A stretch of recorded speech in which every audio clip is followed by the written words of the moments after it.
আসমানের নিচে জমিনের উপরে কোরআনুল কারীমের পরে সব চাইতে বিশুদ্ধ কিতাবের নাম কি? আজ কোরআনের পরে কোরআন তো সবার উপরে, কোরআনের পরে সবচাইতে বিশুদ্ধ কিতাবের নাম কি? বুখারী শরীফ। কি শরীফ? সবাই একটু জোরে বলেন, কি শরীফ? বুখারী শরীফ। হাদিসের কিতাব লিখেছেন ইসমাইল বুখারী রাহমাতুল্লাহি আলাইহি। ইসমাইল বুখারী রাহমাতুল্লাহি আলাইহির একজন ওস্তাদ, নাম হলো তার হাজ্জাজ বিন শুবা বিন হাজ্জাজ, নাম হলো তার শুবা বিন হাজ্জাজ। ইসমাইল বুখারী রাহমাতুল্লাহি আলাইহির ওস্তাদ ইসমাইল বুখারীকে, যিনি বুখারী শরীফ লিখছেন, এই শুবা বিন হাজ্জাজ একদিন গ্রামের রাস্তা দিয়ে যাইতেছে। গ্রামের রাস্তা দিয়ে যাওয়ার কারণে গ্রামের মানুষ যখন শুনতে পারছে এই রাস্তা দিয়ে জগৎ বিখ্যাত একজন মুহাদ্দিস যায়, তো গ্রামের মানুষ তাকে দেখার জন্য রাস্তায় ভিড় করতেছে।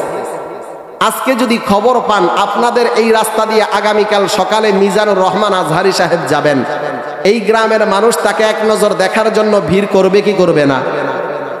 অবশ্যই করবে। শুবা বিন হাজ্জাজ যখন গ্রামের রাস্তা দিয়ে যায়, গ্রামের মানুষগুলো তাকে দেখার জন্য ভিড় করতেছে। ওই গ্রামের মধ্যে এক বখাটে যুবকের নাম হলো আব্দুল্লাহ ইবনে মাসলামা, সংক্ষেপে নাম হলো আব্দুল্লাহ।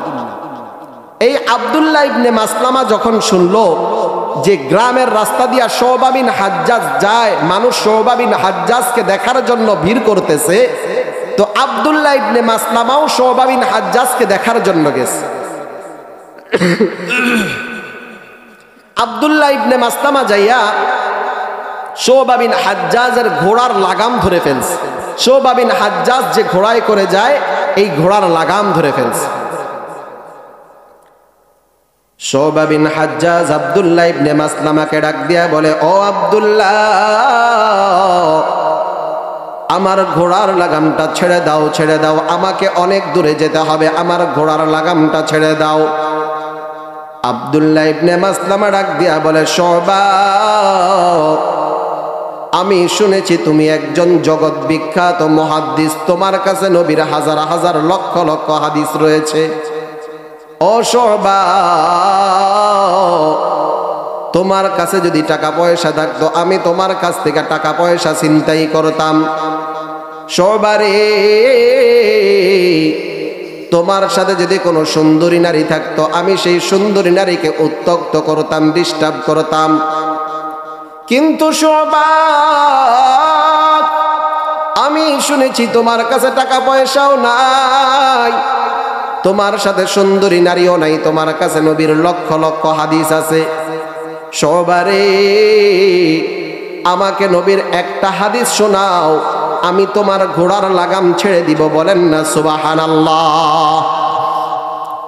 শুবা বিন হাজ্জাজ আব্দুল্লাহ ইবনে মাসলামাকে ডাক দিয়া বলতেছে, আব্দুল্লাহ, নবীর হাদিস আমরা যেখানে সেখানে বর্ণনা করি না। নবীর হাদিস বর্ণনা করার জন্য আমরা সুন্দরভাবে ওযু করি, সুন্দরভাবে ওযু করার পর আমরা 2 রাকাত নামাজ পড়ি।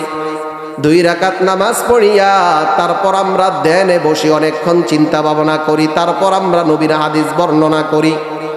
যেখানে সেখানে আমরা নবীর হাদিস বর্ণনা করি না। আব্দুল্লাহ ডাক দিয়া বলে, শুবা, তোমার এত কথা আমি বুঝি না, যতক্ষণ পর্যন্ত আমাকে নবীর একটা হাদিস না শোনাইবা ততক্ষণ পর্যন্ত আমি ঘোড়ার লাগাম ছাড়ব না। ঠান্ডা বাতাস লাগতেছে। এবার শুবা বিন হাজ্জাজ আব্দুল্লাহ ইবনে মাসলামাকে ডাক দিয়া বলে, আব্দুল্লাহ, তুমি ঘোড়ার লাগাম ছেড়ে দাও, নবীর হাদিস এখানে বর্ণনা করা যাবে না। আব্দুল্লাহ বলতেছে, শুবা, আমি বড় নাছোড় বান্দা, তুমি আমাকে চিনো না। আমাকে এই এলাকার সবগুলা মানুষ ভয় পায়, আমাকে ডরায়। আমার কারণে এলাকার সুন্দরী নারীরা ঠিক মতো থাকতে পারে না, আমার কারণে এলাকার বৃদ্ধদের মানহানি হয়, আমার কারণে এলাকার মাসুম বাচ্চাগুলাও ঠিক মতো থাকতে পারে না, আমি তাদেরকেও ডিস্টার্ব করি, মারি। ও শুবা, যতক্ষণ পর্যন্ত আমাকে নবীর একটা হাদিস না শোনাইবা ততক্ষণ পর্যন্ত আমি ঘোড়ার লাগাম ছাড়ব না। শুবা বিন হাজ্জাজ আব্দুল্লাহ ইবনে মাসলামাকে ডাক দিয়া বলে, আব্দুল্লাহ, তুমি নবীর একটা হাদিস শুনতে চেয়েছো, তাহলে তুমি শোনো।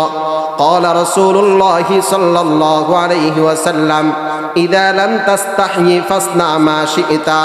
এই হাদিসটা শোনার পর আব্দুল্লাহ ইবনে মাসলামা শুবা বিন হাজ্জাজের ঘোড়ার লাগাম ছেড়ে দিছে। শুবা বিন হাজ্জাজের ঘোড়ার লাগাম ছাড়িয়া রাস্তায় দাঁড়ায় দাঁড়ায় দাঁড়ায় দাঁড়ায় কান্না করতেছে। গ্রামের মানুষ ডাক দিয়া বলে, আব্দুল্লাহ,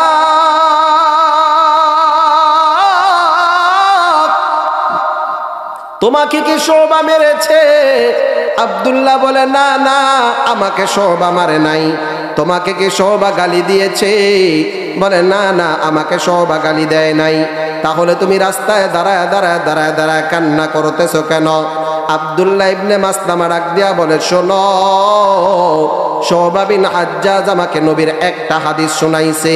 এই একটা হাদিস শুনিয়া আমি রাস্তায় দাঁড়ায় দাঁড়ায় দাঁড়ায় দাঁড়ায় কান্না করতেছি।